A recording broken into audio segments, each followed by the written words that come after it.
How's it going, everybody? It's Pilot Flame, and we are back with another FPL live stream. And today it is the deadline for Game Week 5.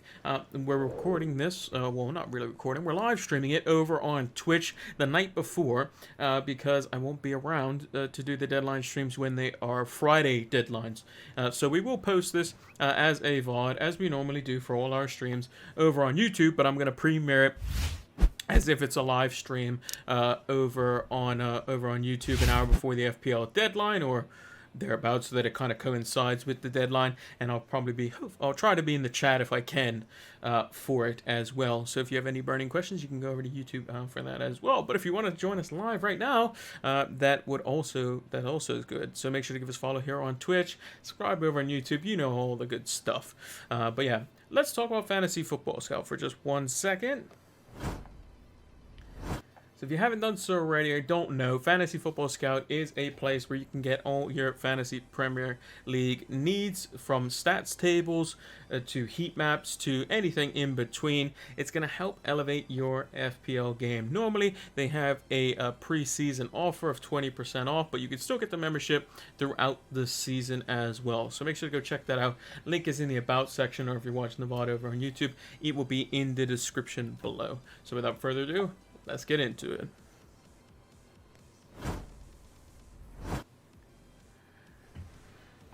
Hi, Pilot. You gave me a heart attack with the deadline title. Yeah, I mean, I have to do it the night before, but I got to give it some kind of title, which it basically is my deadline stream. So after this, I'm probably gonna go make my transfers and then leave my team, and then off we go. So yeah, that's what we're gonna have to what we do. So let me just adjust this just a little bit. There we go. That looks a little bit better.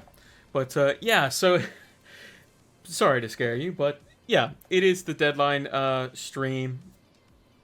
Those that will be watching this over on YouTube tomorrow won't really get the joke because we'll see it during the hour before the deadline.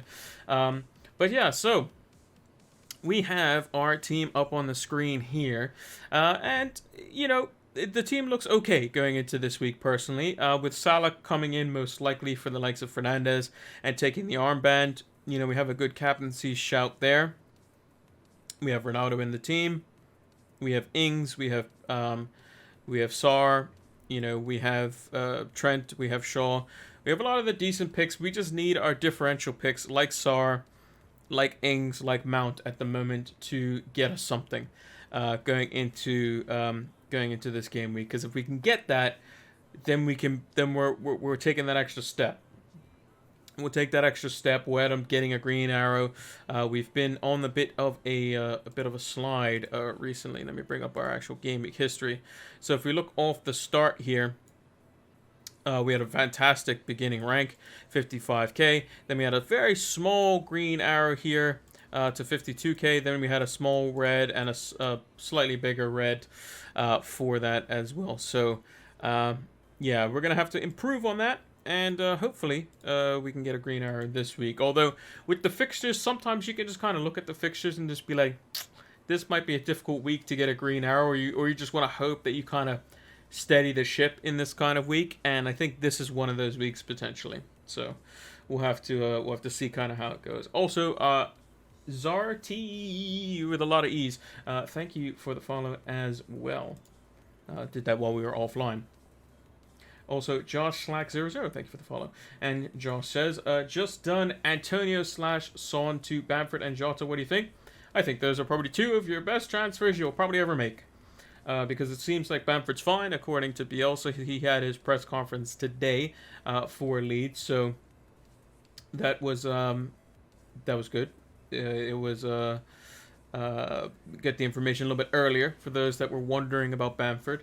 But yeah, it's a very interesting kind of debate between Bamford and Raul Jimenez.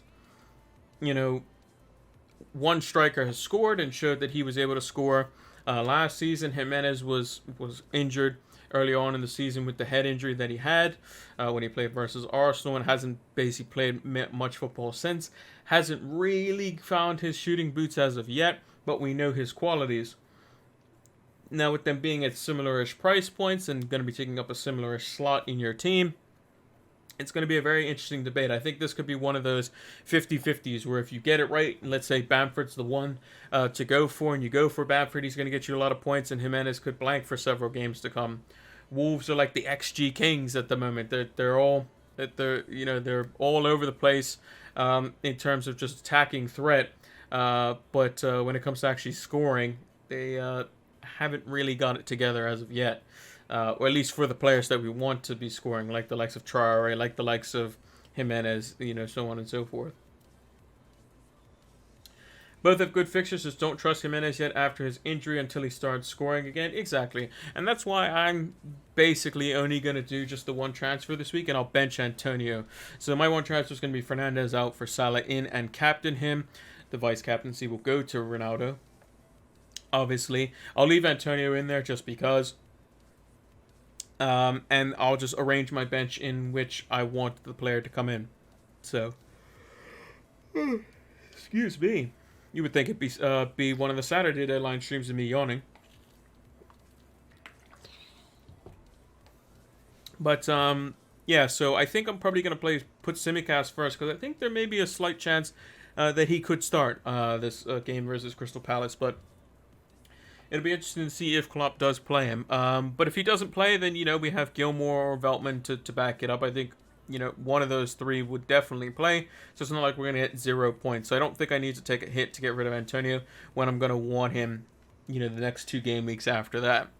And my transfer next week's going to be Ings out to either Jimenez or Bamford, whichever one looks better.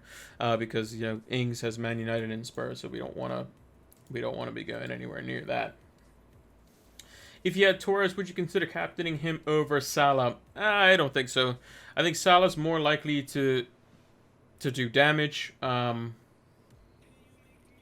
With Southampton, they'll probably be just as open at the back as potentially Crystal Palace will be, because both teams are going to want to try to actually play football. They're not going to be like Burnley or whoever and just kind of sit back and just take the punishment from City. So I think that Torres is just a bit too risky, in my opinion. If it had been like of seasons gone by, where it was like you knew that that Aguero was starting every game week because Jesus was injured, or vice versa, or something like that, or because Torres could easily get rested this game. Who knows? We don't really know. Feel like City versus Southampton could be another 5-6-0. I mean, it could be, but the thing is, what was it? It was two 5-0s that City got versus Arsenal and Norwich. And if you think there were some, like, out of those 2 games, like, Gundogan got only a goal. Grealish got like a goal on one game and an assist on another game. Like, they were very spread out. Torres blanked in one and then got all of his points in another one. So it is a bit weird. With City, it's almost like the goals can come from anywhere. Whereas Liverpool, it's like, yeah, it can come from anywhere from their front 3, but I gotta stop yawning. That needs to stop. Big swig of water. Hopefully that prevents it. But yeah, City's goals are pretty spread out. Whereas like Chelsea, if you see your phone go ding 1-0, Chelsea's and Chelsea scored, it's probably Lukaku. If you see ding 1-0, it's Liverpool. It's most likely Mo Salah. Like, there are ways you can kind of see how those teams will create goals and score. Whereas City, literally any one of their front 6 attackers can score. So I wouldn't necessarily go to captain Torres over Salah, to be honest. If maybe it was a situation where, like, let's say, City was playing Southampton, Liverpool was playing United, Chelsea were playing Spurs or something like that, then you can maybe go, okay, maybe we need to look at a City asset here. Nice team, just Salah over Bruno. Well, Salah's going to be coming in for Bruno, so yeah, that's going to be our transfer this week. 99.9% sure of that. Sanchez, Foster, Trent, Shaw, Tsimikas, Ayling, Deli, Mahrez, Jota, Benrahma, Bruno, Bissouma, CR7, Antonio, and Tony. That's my team as of now. Do you feel like I need to wildcard? I have one free transfer and 0.04 million in the bank. If I was going to make any changes to that team, so you can play your keeper. Trent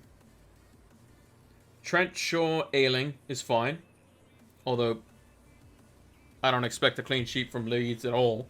But even still, on paper, it looks fine. It's the same back line as mine. Mahrez, Jota, Benrahma, Bruno. You can play all of those. And then CR7, Antonio, and Tony. So, who does Basuma have? Basuma has Leicester.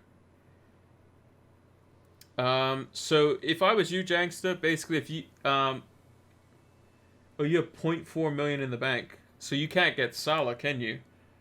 Because I was saying, what you could do is you could get rid of Bruno, bring in Salah, and then just play like Basuma or something. But what you might have to do is use that 0.4 million to get another player that's playing, because Antonio's not going to play. You can play CR7, you can play Tony. I mean, I guess you could just play Basuma. Yeah, I guess you could just play Basuma. I mean, if you want to keep Bruno, you can, because I don't think you can do Salah in one move. I don't think you necessarily need to wildcard, though. Reckon Benrahma is going to be a long-term option, or is he done? No, I think Benrahma and Antonio specifically, because I'm kind of going to compare them, because obviously they play for the same team. Leeds and Brentford, you want to keep them for, but after that, probably get rid of them.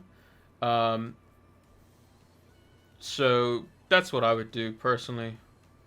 I would just keep them. Benrahma came on for a little bit. During the Europa League game tonight. He didn't start, which means that he's probably going to start on the weekend versus United. I could probably see, because with Antonio out, they'll probably play Bowen through the middle, and then they'll play like Benrahma, Fornals, and then maybe one other, or maybe they play Yarmolenko through the middle. Who knows? Versus United, but you never know. Benrahma could get something, but I think it's a couple games afterwards. Leeds and Brentford. He can get some points in that easy. I have a few problems in the team that needs attention. Mars, Simicast, Tony, and Bruno. Need to take a hit if I need to get Salah for Bruno. Yeah, it's I mean, you can. So Josh is saying go Mars to Rafinha and then reinvest. In terms of Mars starting versus not starting, I mean his penalty was brilliant versus Leipzig.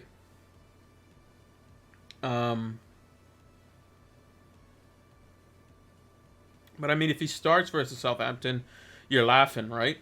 And, he could do well, because Southampton's defense just, isn't great. Yeah, it's a bit of a tricky one. Like, I would say, like, probably the biggest hole is like my team is Salah, but I have a little bit more extra money in the bank, so I can go from Bruno straight to Salah. You don't necessarily need the United triple up anymore. So I think the only other thing that you could do.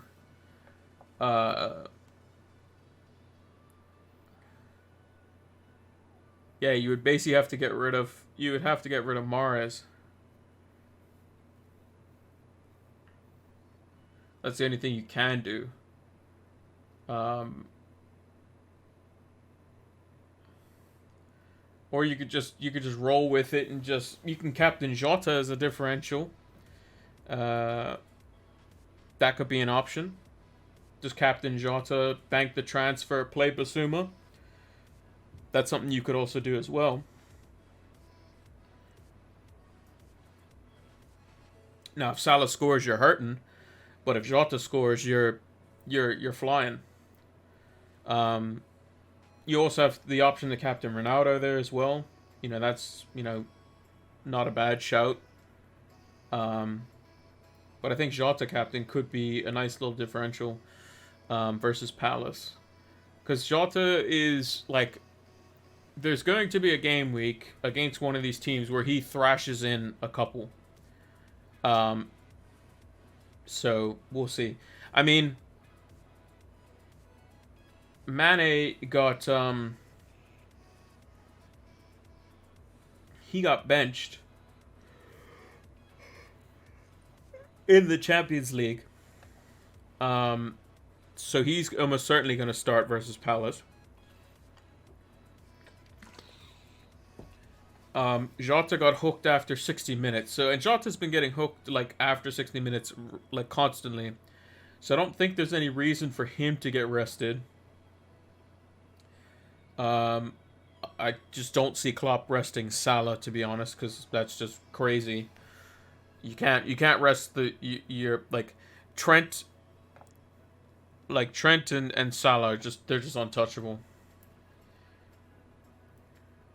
What do you think of Salah for Bruno and Pukki for Tony for -4? I mean, that could work. Be a massive differential. I mean, if you're captaining Salah, then yeah, fine. But again, you still have to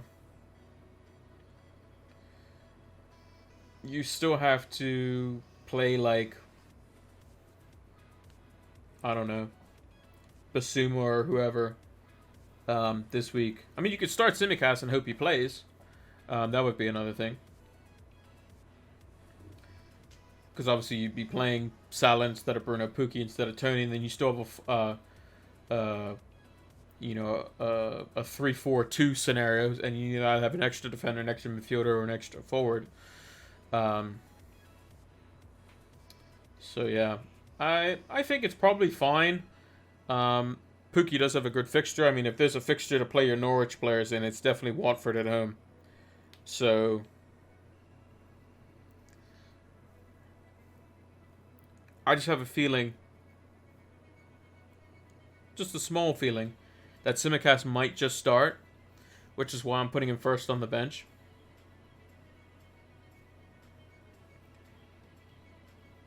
Could you help me with the XG stats of Jota? Like how?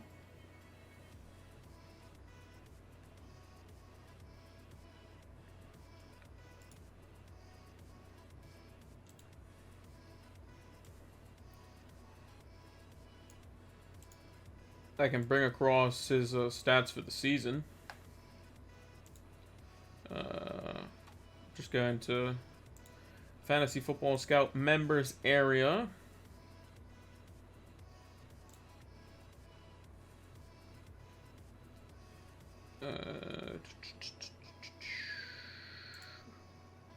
So if I go to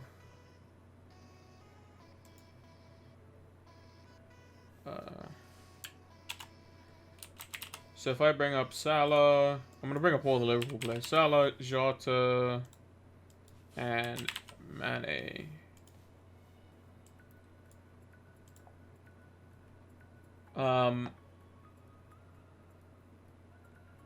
In terms of expected goals, Jota is the lowest out of all three.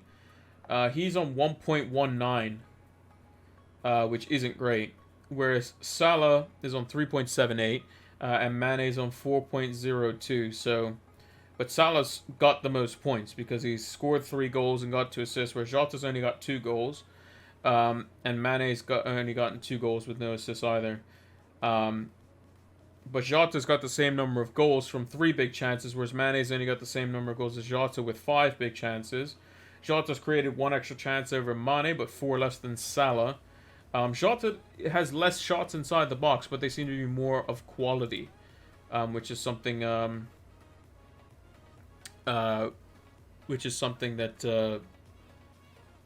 you have to kind of take into consideration. And thank you for subscribing, Jankster. Much appreciated. You can use the one emote that we have so far. The Pilot Flame approved emote.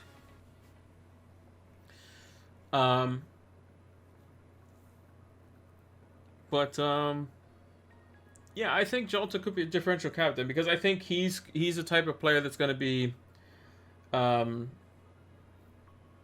exceeding like his numbers anyway.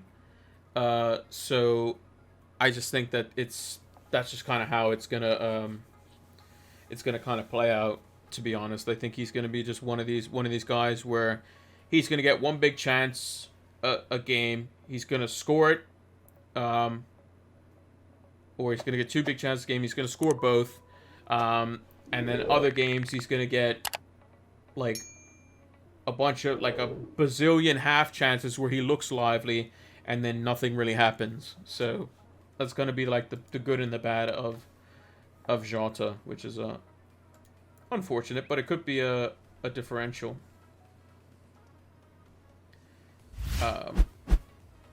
So, yeah. I mean, I think not having Salah is probably a bad thing. The Pookie -4 I think is perfectly fine, especially if you're going to captain Salah as well. You also have triple Liverpool, which not many FPL managers have that. There'll be some managers that will, but let's take a look at Jota's ownership. What is it? 21%. So yeah, that's not crazy high. But you should be able to get some decent returns. But I mean, you can also easily just roll a transfer, stick it out with Bruno for another week, see what he does.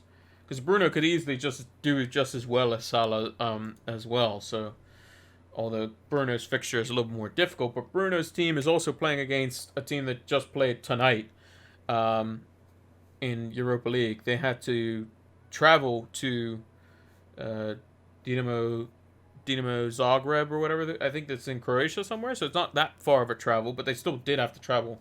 So if you think they're probably traveling back tonight, Friday maybe light training, Saturday maybe light training as well, not really too much tackling, and then they got to play again. Whereas United played Tuesday, traveled back Wednesday, Thursday, Friday, they're fine. I can't do Bruno for Salah as I already have 3 Liverpool players. Oh, yeah, true. I didn't even think of that. Because you have Tsimikas, Salah, or Tsimikas, Jota, and Trent. Yeah, that's a bit unfortunate. So you would have to get rid of Tsimikas. You can't not do a -8 unless you got rid of Jota himself. Or Trent, obviously. So yeah. Yeah, I didn't even pay attention. I just keep forgetting that Tsimikas is just a Liverpool player, to be honest. He was just so good at the beginning of the season. I was just like, who's Jota who? So, yeah. I mean, you could wildcard, but like, if we look at it, let's just see what type of benefits. So I'm gonna bring up your. Let me find where your team was again. So you had Sanchez and Foster. I'm gonna put all the players in that you have. So Sanchez and Foster. You got Trent, Shaw, Tsimikas, Ayling, and then Deli. You have Bissouma. Who else do you have? You don't have Sar. You have Benrahma, Bruno, Jota. And then you have Mahrez. And then you don't have Ings. You have Tony. And you said you have 0.4 million in the bank. So we have 0.2 million extra than what we would normally have. So I can go into the minus 0.2 million based on your sales, basically, from this. So which players would you likely get rid of? I mean, you can get rid of Antonio if you want, but me personally, if I was doing this wild card, would I keep Sanchez? Probably not. Get rid of Sanchez. I keep Foster because it doesn't really matter. You would get rid of Tsimikas. You would probably get rid of Ayling, to be honest. Deli would go as well. I would keep Shaw and Trent, unless you wanted to get ahead of the game, in which case you could get rid of Shaw. Get rid of Mahrez. Probably get rid of Benrahma. Jota stays. Bissouma can stay. Tony you would get rid of. So if you're wildcarding, you're getting rid of, basically, for me, because I would probably keep Antonio. I'd probably keep Antonio and just have a little bit extra on the bench to help bolster it. So you'd be keeping, what's that, 5, 6, 7 players. So you'd be wildcarding 8 players out, one of which is your goalkeeper. The goalkeeper I would bring in, I mean, you could bring in a couple of different goalkeepers, but let's just put in Saw from Wolves just because it seems like a good player. I'll put in Semedo just because he seemed quite lively. We'll just put him in there just because he's slightly more, and we'll account for that. Reece James, I think he's back from suspension, so he would come straight in. You can go Cancelo, get a bit ahead on the City. So if you still wanted City, you can go for Cancelo. And then I would go for like Brandon Williams or Livramento as your backup, and you can even play Brandon Williams this week. Then in up front, if you wanted to go for Bamford, you can go for Bamford. You can go for Rafinha in midfield as well. Fernandes would be Salah. And then this is where you have to kind of make some sacrifices somewhere. You have to find a way to basically cut down on some things. Because you would only have 3.8 million in the bank. If you wanted to keep Jota, you wanted to have Bamford, you wanted to have Antonio, Ronaldo, a decent enough back line.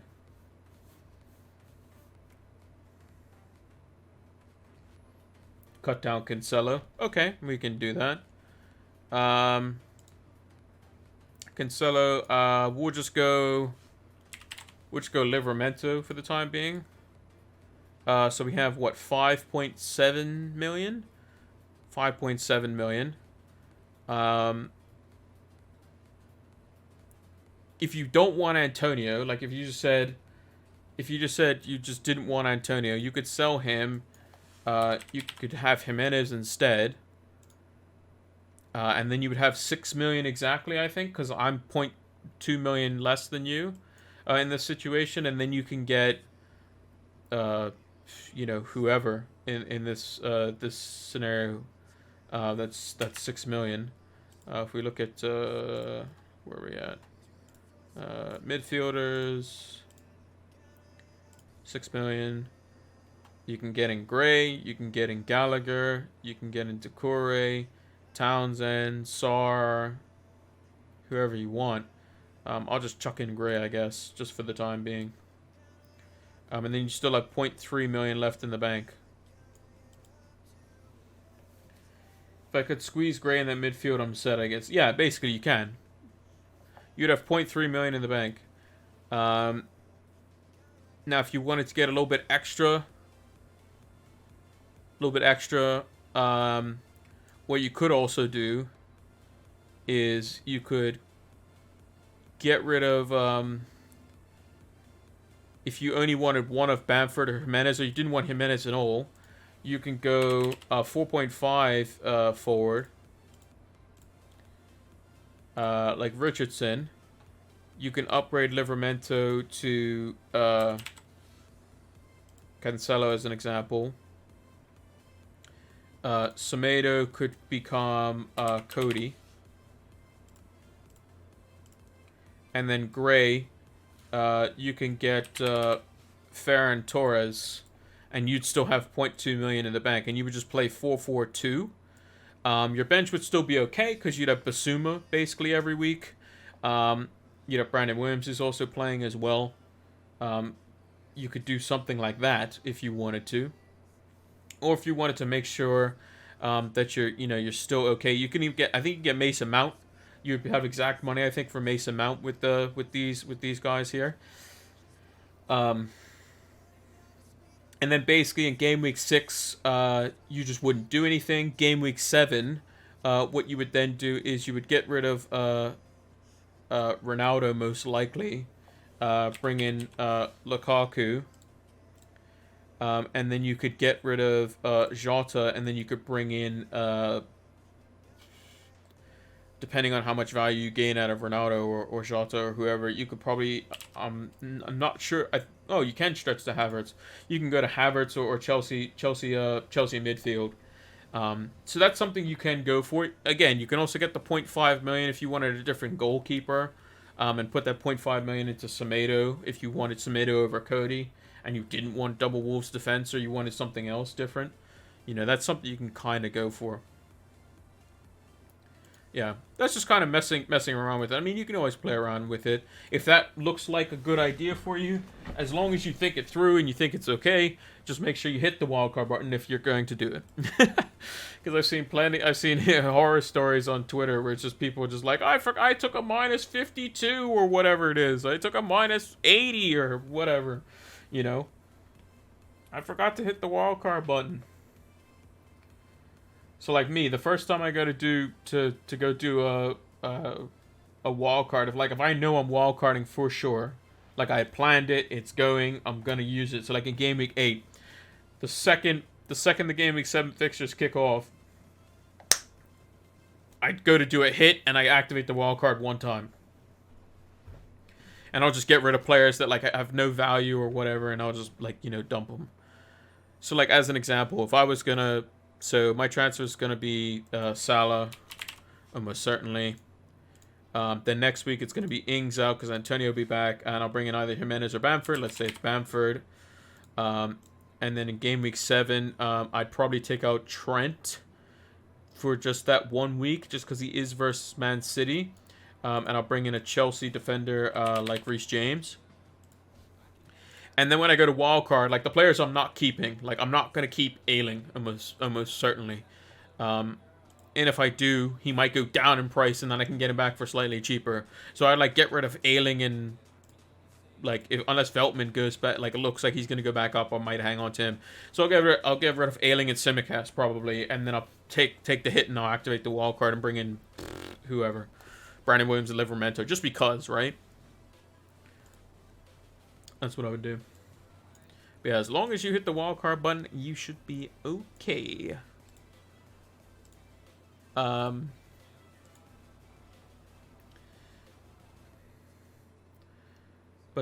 some interesting fixtures this week. So we got the Friday kickoff. That is starting. How's it going, Mono? Glad that you could join us. The Friday kickoff is at 8 o'clock UK time on the 17th, which is tomorrow. Newcastle versus Leeds. That should be an interesting one. And then on the Saturday has a lot of potential points in it. So you got Liverpool, Crystal Palace, City, Southampton. I wouldn't put it past Aston Villa, Everton being a bit of a shootout either. So yeah, but I mean, a lot of managers are going to have a decent bit of players. I mean, if I bring in Salah, the only players that, well, I'll actually have a couple of players going on Sunday. I'll have Sanchez, potentially Veltman, Shaw, Ronaldo, and Mason Mount. I'll have a few players on the Sunday. So yeah, but wildcarders will probably have a couple of Wolves, 2 to 3 Liverpool. Maybe a City player in there. Maybe they got some Leeds on the Friday. They'll probably have Demarai Gray maybe in there. Who knows? I did a -4 Shaw and Tony out, Marcel and Bamford in. Had to get rid of Shaw to fund Bam Bam. Yeah, you have to do what you have to do. I think Bamford is going to do well. Shaw's just not been keeping the clean sheet points, which is what defenders have to do mostly. So Shaw's averaged what? So that's what? 6, 12, 16. So he's averaging 4 points a game.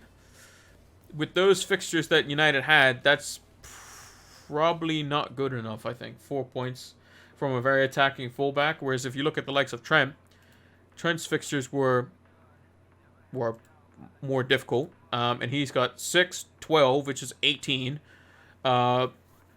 22, 34. So Trent's doing a lot better. I just see those starting next few for me when you wildcarding. I am wildcarding in Game Week 8. We actually just went through it with Janksta. But yeah, if I was wild carding, so I'll go to my future team. So this is Pilot Flame's team in the future. So we've brought in Salah this week. That's probably going to be my transfer. Next week we'll bring in let's say we'll bring in Bamford for argument's sake. For Ings, it's either going to be him or Jimenez for Ings, certainly. And then we'll bring in probably Reece James in for the likes of Trent Alexander-Arnold, just because Trent has Man City, and it could be very difficult to keep a clean sheet versus Man City, whereas I'd more likely get a clean sheet from Reece James versus Southampton at home. Although I could take out Shaw if I think that Trent's more likely to get an attacking return versus City, but probably highly unlikely, I would think. So Reece James would come in. I'd still have Salah in that City fixture, but I have double Chelsea versus Southampton, so I think that's fine. Is Reece James nailed? Yeah, he should be. Whether he plays a right-sided centre-back or right wing-back, it's either him or Azpilicueta. Yeah, Hudson-Odoi might come in a couple out of every 10 games, but for the most part, Reece James is in there. He just creates so much. It's crazy. So yeah, this would be the team that I would most likely be wildcarding. So the players that I would be getting rid of. At much as it pains me to do this, I'd be getting rid of Ronaldo. And it's strictly from a fixture point of view. Leicester, Liverpool, Spurs, Man City. I'd be having to get rid of Ronaldo. And then Chelsea's fixtures end basically in game week 11. This run. So my Ronaldo's return would be my game week 12 transfer, and then my extra United players would come in 15 when we go to play Crystal Palace. I didn't bring Ronaldo back in for 12. Watford should be an easy game. He could score in that. Arsenal at home. Ronaldo historically has ripped Arsenal to bits. Plus Arsenal's defense is awful at defending headers, mainly. Chelsea could be tough.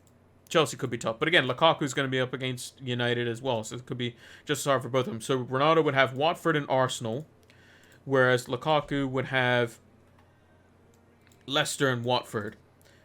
So they both have a Watford away fixture, which you would favor. You would probably favor Ronaldo. And then if we look at Salah has a good fixture. So Arsenal at home, Southampton at home, Everton away. So the game week 14 fixture isn't the great one. Whereas Ronaldo's is Arsenal at home. So you can captain, like, if Arsenal's defense isn't looking good, which I don't think it's going to be, Arsenal at home is a good fixture, in my opinion. Burnley are probably. I think Burnley are probably going to beat Arsenal. They've been bad, but I think they might beat them. Or at least I think I predicted a draw. I think I predicted a 1-1 because any team that tries to bully Arsenal, they always just do. So it's kind of a bit weird. So yeah, get rid of Ronaldo. Antonio would leave the team. Benrahma would be gone. Sarr would be gone. Probably keep Gilmore. Mount might leave the team. So I would get rid of him. Tsimikas would definitely go. Shaw would go. Ayling would go. Veltman would go. And then the goalkeeper, probably get rid of Sanchez. It depends. Maybe do I want to get rid of Sanchez? Maybe. I don't really know. Is there any other goalkeeper that's like halfway decent that potentially could be a rotation? Like City away, Guaita doesn't exactly rotate well with Sanchez. Ramsdale could if he starts playing games. Obviously, an Arsenal goalkeeper probably isn't the best. Raya, he has Leicester and Burnley would be okay, but yeah, I don't know. I think I would just go with. I would go with Saul. But another thing that I've also been toying around with is just going with Mendy. Just get the team that keeps the most clean sheets goalkeeper. Just keep him forever. Why not? Reece James is the defender that I like. Mendy I know is playing basically every game. I mean, he might get rotated one game for Kepa, and then I'm not, and then I don't have a goalkeeper, but whatever. Because I know I want Lukaku, I know I want Reece James, and the third Chelsea player, I don't know what I want. So let's just go with Mendy. City, I want double defense. 100% I want double defense because they're also ridiculous at clean sheets at the moment. Cancelo and Diaz would come straight in.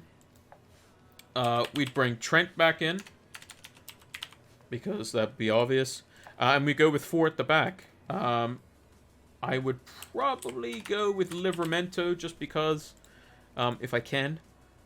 My other forward would be Adam Armstrong, because their fixtures 8 through 12 are really, really good. And barring the Liverpool fixture, I would say they're all the way up good up until basically next year,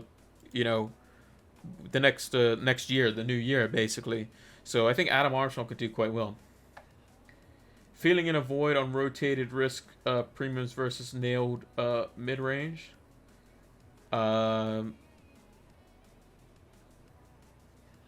Oh, are you talking about like Cancelo or?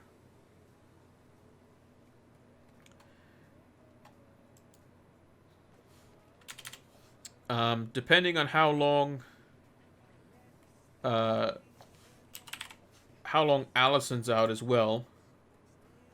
Jota would be just probably a no-brainer potentially in there. Cancelo, etc. Okay. I mean, it makes sense. But that's why we'd have Livramento there, because we know Livramento could come in. And again, he would be our 4th defender, so a midfielder could still come in for him as well. Rafinha just makes sense as well. 8, 9, 10 looks great. Spurs, I think, is the easier fixture this season. Leicester at home could be easy. Brighton, Crystal Palace, Brentford. I mean, again, up until December, looks to be, good fixtures in there. Double up with Bamford looks nice.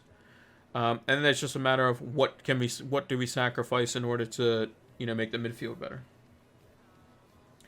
I'm going differential, bringing ASM, so I believe that's Alan St. Maximin, the Newcastle forward, for DCL. I like it. Who does Newcastle have this week anyway? Oh, they have Leeds, right.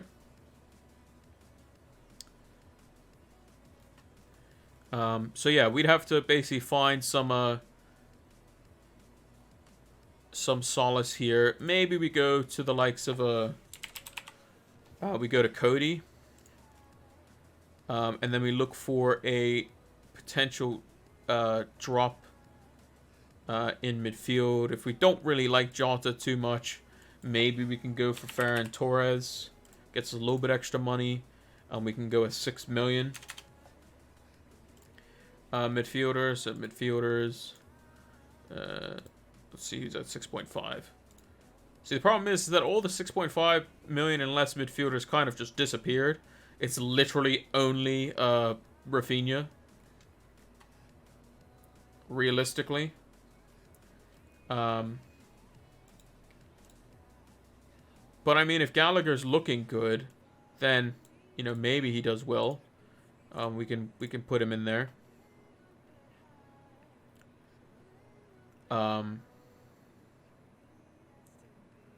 Or maybe instead of Mendy in goal, we go for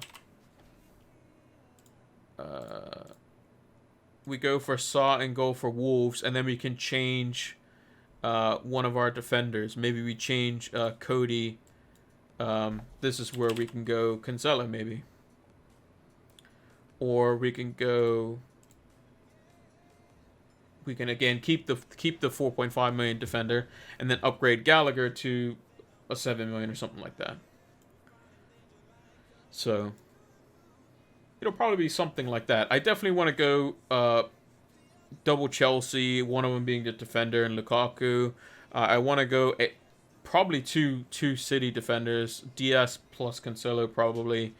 So yeah, we'll have to see. But yeah, that's kind of what we're looking at. You gonna have Ron and Lukaku at the same time at any point? Probably not. And the reason for that is basically when Ronaldo's fixtures are very good, Lukaku's aren't as good. And in the fixtures that you would want to captain Lukaku in, Salah's fixtures are just as good, if not better. So like if we look at let's look at the run basically, right? So game week 8 or we could start game week 7. Game week 7 is when everyone's like, yeah, let's get in Lukaku. Everybody wants Lukaku, right? Even Kane, I have no interest in Spurs whatsoever. They're too defensive. Way too defensive. I don't see any of their players holding unless Son's in the team. If Son's in the team, then yeah, maybe we'll consider it. But with Son not in the team, don't even pay attention to them, in my opinion. So yeah, Man United have Everton at home. It's probably a slightly worse fixture than Chelsea's fixture with this Southampton at home. Liverpool plays City, so you obviously wouldn't want Salah there. But remember, you can only captain one player. So in this situation, you would captain either Ronaldo or Lukaku. So it's either in that scenario. In game week 8, Man United play Leicester. Not ideal. But Chelsea have Brentford, Liverpool have Watford. So again, you would captain either Lukaku or Salah. Again, a midfielder or an attacker scenario. So basically, in game week 7, if you have Ronaldo or Lukaku, you're going to captain them. In game week 8, if you have Ronaldo and Salah, or Ronaldo and Lukaku, you'll captain the one with the better fixture, basically. If you have Lukaku and Salah, you can pick and choose. Game week 9, Chelsea, Norwich at home. I mean, that's just got Lukaku written all over it, and Salah and Ronaldo would play each other. Game week 10, you got Liverpool at home to Brighton, and then you also have Chelsea away to Newcastle. So again, you can pick the home fixture with Salah, or you can take the away fixture with Chelsea. United have Spurs away. So could Ronaldo do well in that? Possibly, but you probably bet Lukaku scoring more versus Newcastle. But you probably go Salah versus Brighton at home anyway, just because, again, it's a home fixture. Game week 11, Chelsea versus Burnley at home. Manchester derby. Salah has West Ham away.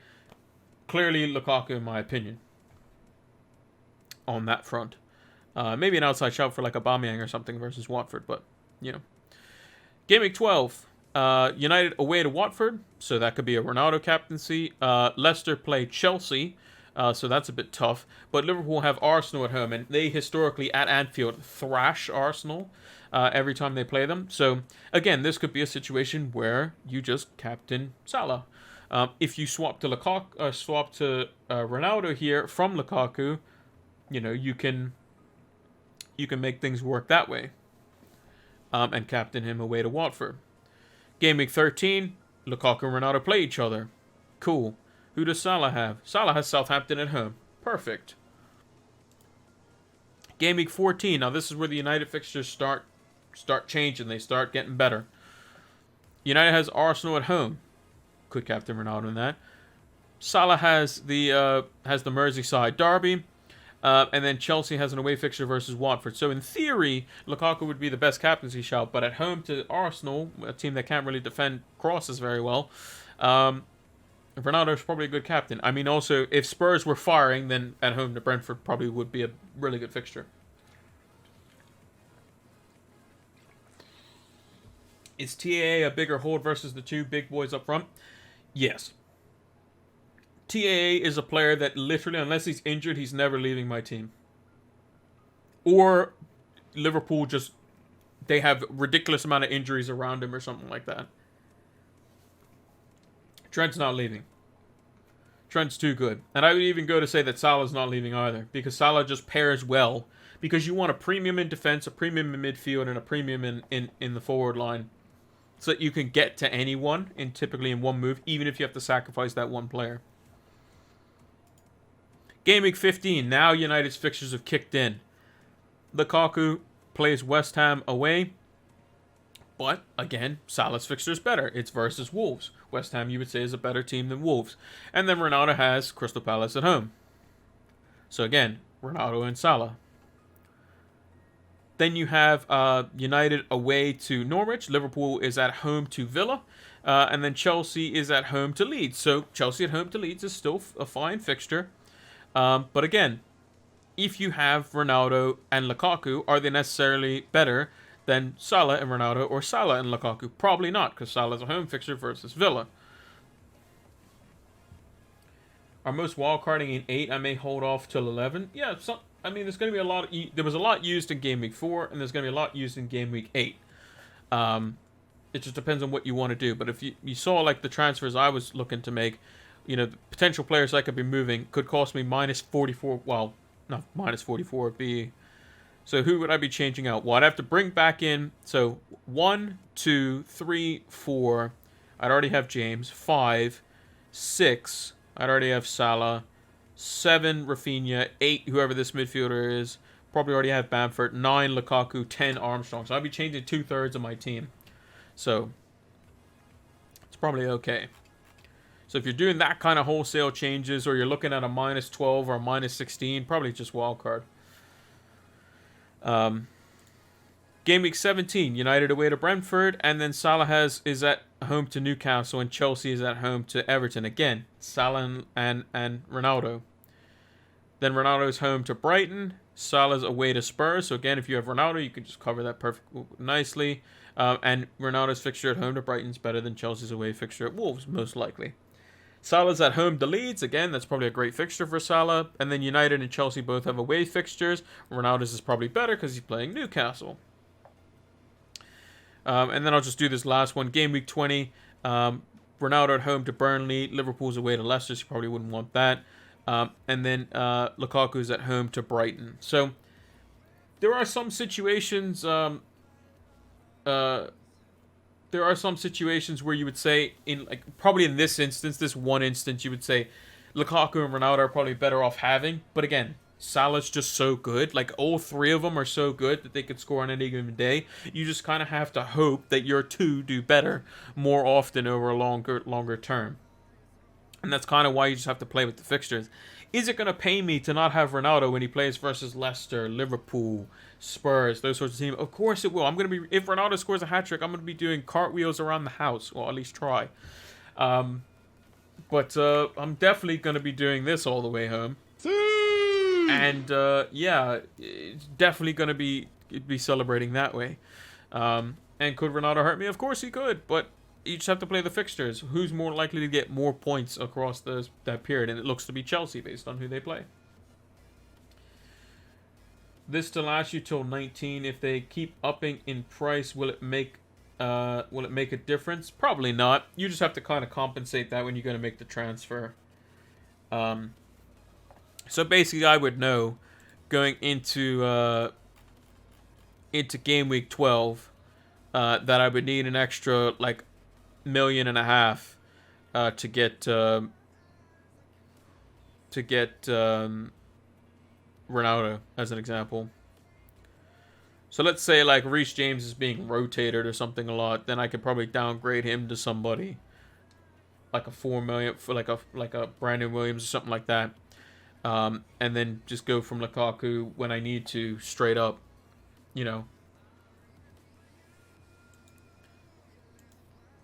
Ferran Torres is an example. He's got Man United and then Everton. His fixtures after that are slightly better, but we might be looking at De Bruyne by that point. Who knows? So Salah might become De Bruyne as a captaincy rotation. That might make another big difference. It could throw a wrench in the works, because then you're looking at Lukaku and Ronaldo, and then you're also looking at Salah, Bruno, and De Bruyne in those like kind of premium roles, and then Kane up front. So you got Kane, Lukaku, Ronaldo, Bruno, De Bruyne, Salah. And you got to pick two between those two, because if you pick three, we ain't got the money for that right now. The team value is just not high enough.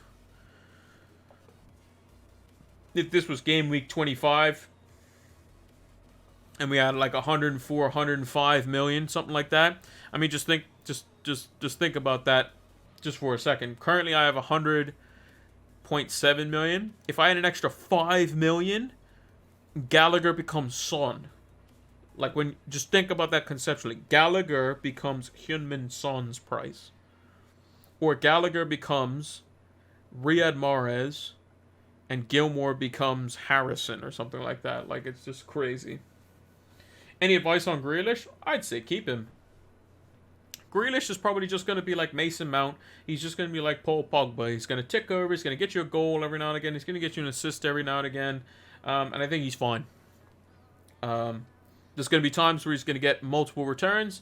There's going to be times where he's going to get you no returns. It just depends on what City show up on the day, because at any given moment, City could score 5 against a team, and your player could be involved in all of the goals, or you could be involved in none of the goals. It's kind of how it works. Like Torres, when he got the 2 goals and the assist, he was involved in basically everything. If you had Grealish in that game versus Arsenal, I think he only got just an assist or something. Oh, you don't have him yet? Is he nailed? I would think so, considering they paid 100 million for him. But yeah, I would think Grealish. If I had to guess, there's 38 games in the Premier League season. He probably plays 35 of them. Probably 34, 35 of them. He probably doesn't play on the last game of the season if the Premier League's already wrapped up, or they have no way of winning it, or they can't drop out of top 4, or whatever the situation may be. Maybe he gets rotated, during the Christmas period, maybe once. Injuries could come along as well. There's very different factors. But as I said, if Grealish is fit, he probably starts 34 out of the 38 games. Just like De Bruyne. If De Bruyne is fit and available, he probably starts a similar amount of games as well. There's just some players that can do that, because they're that important. So yeah. I like Grealish. When he cuts in on his right foot from that left hand side, it seems like he's a lot better for City when he plays that role, because then he can interchange with Bernardo Silva or Foden. So actually, let me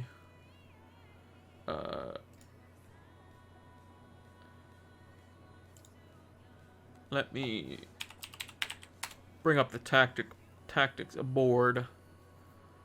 Le Tactics board. This is the one I use for my tactics talk.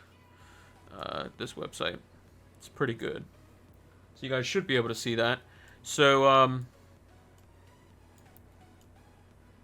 City typically set up in a 4-3-3.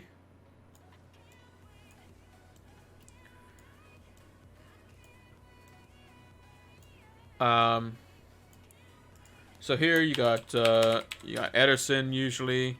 Cancelo was playing at right back. You have Diaz, Laporte or Stones. Laporte will play left side of center back. And then you have Walker. Here it's like Rodri / Fernandinho. This side it's going to be Foden / Bernardo. This side is going to be Gundo / KDB.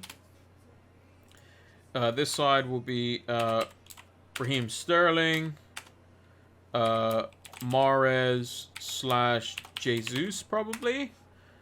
Here will be Torres / Jesus / KDB as well. This could also be Grealish as well, I think. And then you have, this is mainly just like Grealish, Foden can play here, Raz can play here as well. So basically what happens is when they're in attack, this player kind of can drop off the line but mainly gets involved in the box. If the ball's like, let's say here, hugging the touchline. Cancelo's more inside. This player is typically hugging the touchline. This player's in the right half space. The DM's kind of here. And then you have Laporte, Diaz, and then Walker's kind of usually elevated here. And they create like this kind of usually like this WM type type formation in most cases. So if I just draw it out for you, so you got the W and then the M. This is a similar system to what Sir Matt Busby played as well. And what you'll see is often these two guys here, or these two guys here, will occupy, like these three will occupy one on the touchline, one inside the box in here, one in the half space in here. These three guys over here, same ordeal. Want to be inside the box, want to be on the corner, want to be in the half space.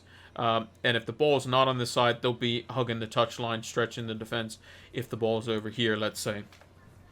That's what they'll do. They'll have one guy really wide, one guy in the half space in the channel in here, on the outside of the box, and then they'll have one guy inside of the box, basically, or on the corner of the 18, supplementing like a 1-2 or something like that. That's basically what City's trying to do.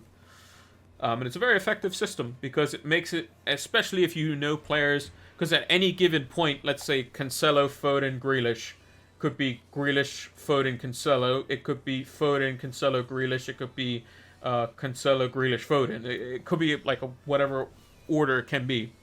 Grealish might be bulking out the midfield. Cancelo could be in the box. Foden could be out wide. Now, if Foden has the ball, that could present some challenges because Foden's really good with the ball. If Grealish is inside the box, Cancelo's on the outside, and Foden's in the half space, then Cancelo could whip the ball in on his right foot. Whereas when you're facing up against Foden, he's on his left foot, so it's a little bit different.